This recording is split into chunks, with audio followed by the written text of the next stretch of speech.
c'est que ce soit le dernier match dont on parle cette saison, pour vendredi. Faut gagner. Voilà. Seule la victoire sera belle. À partir du moment où on sait ce qu'on a derrière, c'est un ticket pour permettre au FC Annecy de retrouver le monde professionnel 30 ans plus tard, à peu près. Je pense que voilà, c'est significatif de ce que ça représente. C'est une victoire et 30 ans plus tard, on retrouve le monde professionnel pour un club, pour une ville, pour des supporters, pour des partenaires. Voilà, c'est beau, c'est inattendu.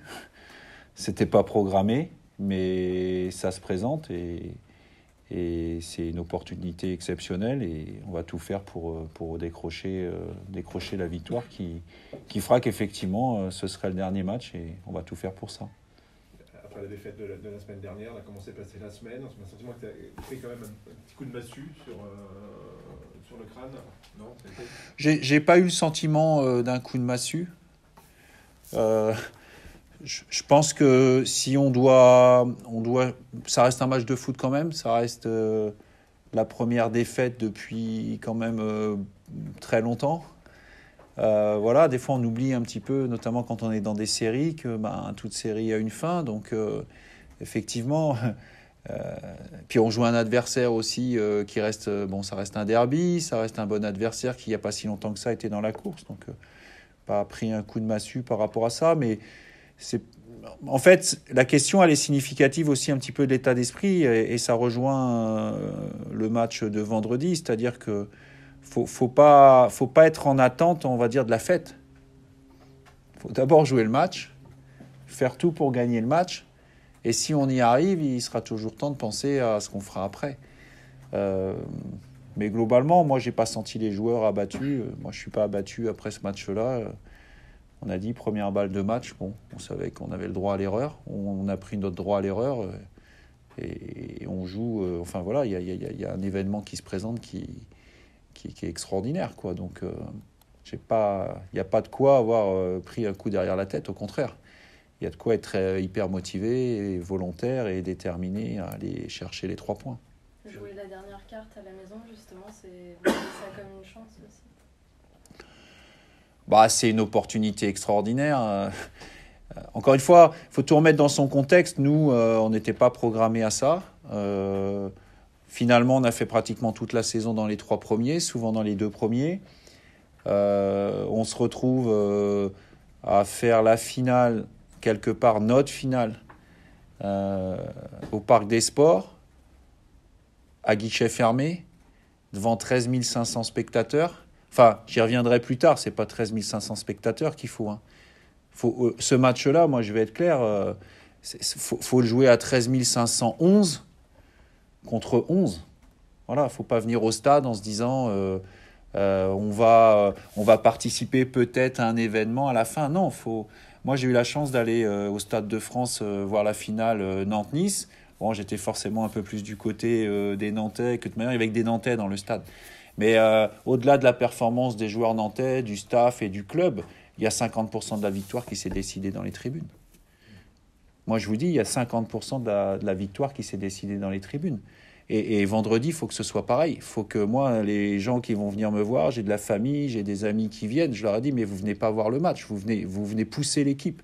Et les 13 500 spectateurs qui vont venir, les 13 500 personnes qui vont être là, il faut qu'elles viennent pour pousser l'équipe, pour aller chercher la victoire, pour aller...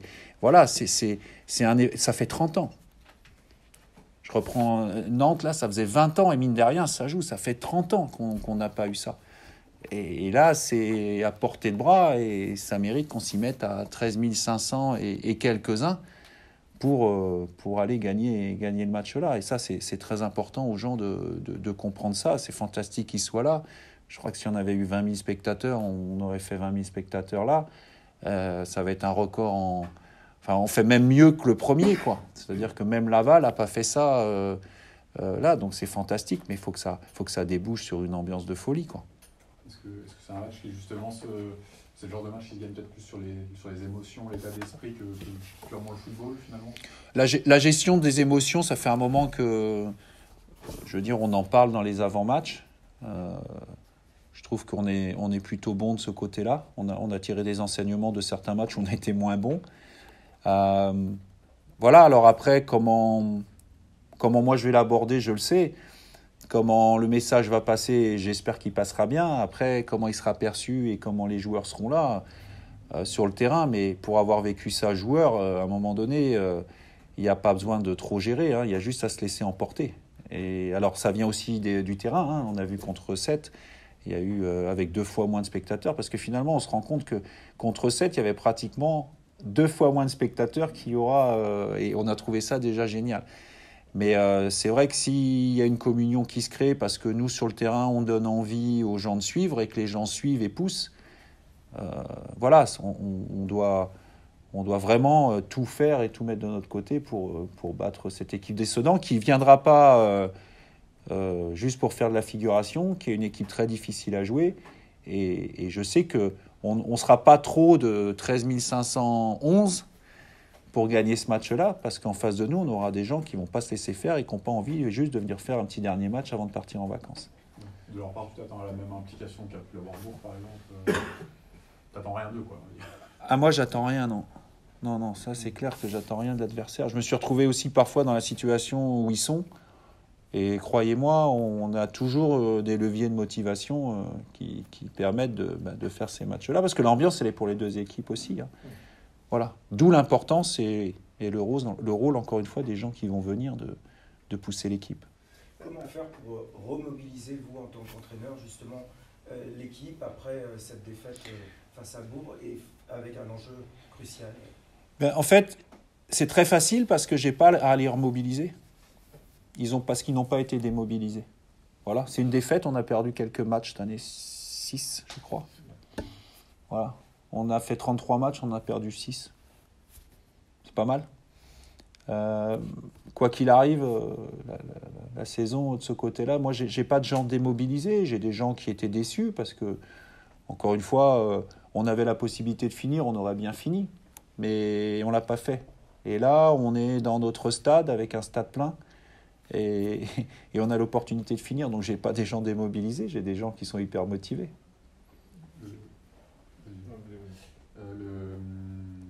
J'ai oublié. Oui, non, par rapport à Bourg, la petite différence, c'est d'être un petit peu plus acteur. Vous n'avez peut-être pas été assez à Bourg, c'est ça le petit truc, quoi. On a le match de Bourg, c'est joué sur l'efficacité. C'est-à-dire que nos premières occasions, nous, on a vu un gardien en face qui a fait les arrêts qu'il fallait. Eux, pratiquement leur première occasion, ils ont réussi à marquer. Du coup, on a réenchaîné plutôt très bien ce début de seconde période avec beaucoup d'opportunités et de situations qu'on n'a pas concrétisées. Et la première fois qu'ils sont revenus j'exagère un peu, mais qu'ils sont revenus proches de notre but, ils ont marqué le deuxième. Donc, après, à 2-0, au bout d'une heure de jeu, faut prendre aussi des options. Quelque part, c'est quoi la différence entre un match nul ou une défaite pour le match d'après?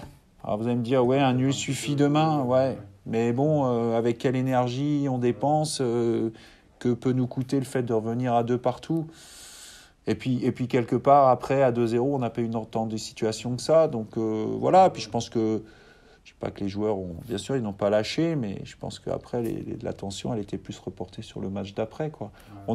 Ce match-là, on a manqué d'efficacité, notamment dans le début de seconde période. Je pense que si on arrive à égaliser sur notre temps fort, peut-être que l'issue du match est différente. Est-ce que c'était un axe de travail, justement c'était flagrant contre 7, finalement, tout rentrait, on va dire. Ouais, mais c'est l'inverse, oui, exact. Ouais. C'est exactement ça. Ouais. Donc vous avez retravaillé sur un petit peu devant Ce qui est important dans ces matchs-là, c'est de surtout rien changer. Voilà. Il ne faut surtout pas commencer à faire des choses en plus, en moins évidemment. Voilà, on a travaillé comme on a travaillé toute la saison. Moi, j'ai demandé aux joueurs de se préparer comme ils ont l'habitude de se préparer. On s'adapte parce que, effectivement, bon, mais c'est une réalité.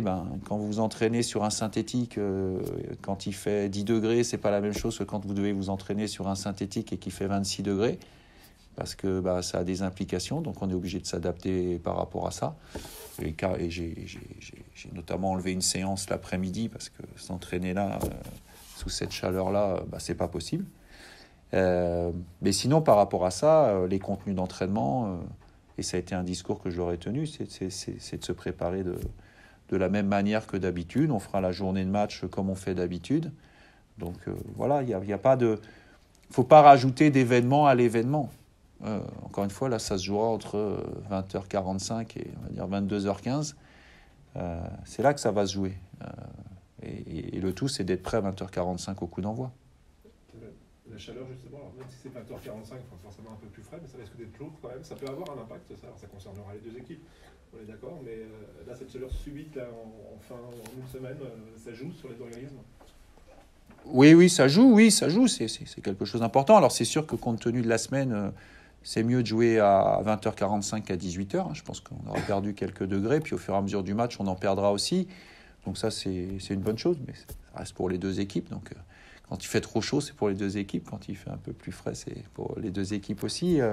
Voilà, c'est un des paramètres sur lequel il faut intervenir. Et c'est aussi pour ça qu'on a adapté un peu la semaine d'entraînement. Mais globalement, à 98%, on a fait la même chose. Le retour de suspension de Vicenti, oui. C'est une très bonne nouvelle, ça, par rapport à son importance dans l'équipe. C'est une bonne nouvelle à chaque fois qu'on a des joueurs qui reviennent de blessures ou de suspension et qui sont des joueurs importants, mais c'est toujours un peu... Moi, je dis ça, mais à chaque fois qu'on a eu à se passer de certains joueurs, finalement, les gens qui ont pris le relais ont été performants. Donc, je suis content qu'ils reviennent. Maintenant, il n'aurait pas été là ou d'autres ne seraient pas là. Voilà, il y a un match à jouer. Et par rapport à ce que j'ai dit tout à l'heure, voilà, là, ce match-là, tout le monde a envie de le jouer. Tout le monde veut être sur le terrain. Donc, ça facilite les choses aussi. Je vous embête avec une question un peu plus globale. Je viens de Suisse. Nous, on a vu avec un peu de circonspection l'aventure de Evian Thomas Gaillard à l'époque. Là, j'ai l'impression, on le voit avec l'engouement, que le FC Annecy, c'est important aussi pour la région d'avoir un club professionnel. Et que là, il y a plus de base. Ce n'est pas un club factice comme on a pu le vivre à l'époque. Je vous laisse la responsabilité du mot factice pour le TG, d'autant que je suis assez proche de Pascal Duprat. Donc, écoutez, moi je ressens vraiment un engouement, parce que je suis là que depuis le mois de juillet 2021. Donc c'est un peu difficile pour moi de parler de ce que ça peut représenter, mais après il y a ce qu'on ressent, et moi j'ai la chance d'avoir vécu dans un des plus grands clubs français, le FC Nantes, pendant des années, et je sais ce que c'est que de ressentir un engouement quand il y a des événements importants, même pour un club qui a un passé comme celui de Nantes, et c'est pour ça que j'ai fait la comparaison avec la finale de la Coupe de France l'autre jour. Oui, effectivement, je pense que c'est pas un hasard si sur un match comme ça on arrive à remplir le stade pratiquement en une semaine. C'est pas un hasard si... et je remercie, d'ailleurs, j'en profite pour remercier l'arrêté qui a été pris ou qui va être pris par la mairie pour autoriser, on va dire, les gens à participer en ville un tout petit peu plus longtemps le match sur les terrasses, etc. C'est pareil, je veux dire, il y a les gens qui vont être là, mais la ville, il faut qu'elle soit rouge aussi. Donc oui, il y a cet engouement. Et ça, c'est fantastique. Mais encore une fois, je pense que le manque aussi crée l'événement et crée l'engouement. Et c'est de ça peut-être, en tout cas j'espère, c'est de ça qu'il faudra être capable de se souvenir peut-être dans 4-5 ans quand on y sera, parce qu'on va y aller.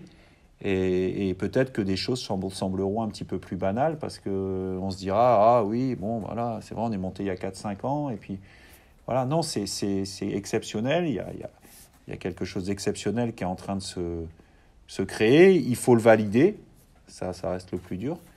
On va tout faire pour le valider, mais c'est effectivement quelque chose de très agréable à ressentir quand vous êtes interpellé régulièrement dans la rue, dans une ville soi-disant pas sportive ou pas foot, et que vous sentez que tous les gens sont focalisés sur cet événement-là. Moi, j'ai vu beaucoup d'anciens Nantais à la finale de la Coupe de France à Paris la semaine dernière. Pratiquement tous, ils vont avoir un œil sur sur l'ordinateur et sur les retransmissions du match et de la soirée, puisque c'est un multiplex, en souhaitant tous que forcément on y aille et qu'on réussisse à décrocher ce ticket pour la Ligue 2. Au niveau du groupe, il y a Bis qui revient. Romain Spanos a l'air cuit, non?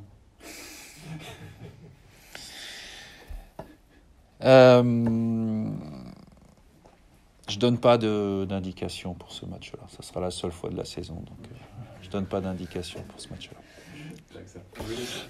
Pardon. Pardon, parce qu'il y a le monsieur là-bas qui... Est-ce que vous avez bien pensé un peu à vos mots avant de rentrer sur le terrain pour vos joueurs? Est-ce que vous préparez quelque chose de particulier ou pour le coup à chaque match, la préparation de ce que je leur dis, on va dire à la causerie d'avant-match, c'est une attention et une préparation particulière. Donc au même titre que ce que je vous ai dit tout à l'heure, je vais faire la même chose, c'est-à-dire que je prépare, j'ai déjà une idée de ce que je vais leur dire, de ce que je veux faire passer comme message. Alors parfois on y rajoute certains éléments, certains détails, mais oui, je sais à peu près sur quel angle d'attaque je vais aller pour la présentation de ce match-là. Après, encore une fois, par expérience d'entraîneur et de joueur aussi, le match, l'événement et ce qui s'annonce parle de lui-même. Donc, faut faire attention aussi à ne pas rajouter de l'émotion à l'émotion ou de la motivation à de la motivation, parce que des fois, c'est contre-productif. Voilà. Donc, on essaiera d'être le plus précis et concis possible. Parfois, on est bon, parfois, on est moins bon. Je pense que c'est le jour où il faudra être bon. Jouer un vendredi 13, c'est quelque chose. Ouais. Les joueurs sont superstitieux. Je m'en fiche, franchement. Franchement, je m'en fous. C'est comme ça. Voilà, de toute manière, il y a des vendredis 13 heureux, il y a des vendredis 13 malheureux. Je pense que celui qui gagnera la cagnotte de l'euro million considérera que le vendredi 13 est un jour heureux. Moi, j'espère décrocher battre Sedan et décrocher un ticket pour la Ligue 2 vendredi soir. Voilà. Ça me suffira. Par rapport à la réponse faite à mon collègue, on y sera. Donc, c'est-à-dire vendredi soir, Laurent Guyot, le FC Annecy sera en Ligue 2. On va tout faire pour y... Moi, je lis pas dans une boule de cristal. Voilà, j'ai envie d'y être, j'ai envie d'y aller. On va tout faire pour y aller. Alors, je sais que parfois, on va dire c'est de la com, on veut promettre d'eux. Je promets qu'on va tout donner et qu'on va tout faire pour y aller. On est déterminé. J'ai pas envie de continuer, d'aller plus loin. Voilà, on va tout faire pour. Après, encore une fois, et je termine là-dessus, on a aussi besoin d'aide, on a besoin de soutien, et je compte vraiment sur les personnes qui vont être là, pas pour venir voir un match de foot, mais pour porter une équipe. C'est plus que supporter, mais pour porter une équipe et pour porter une équipe vers la victoire, c'est important.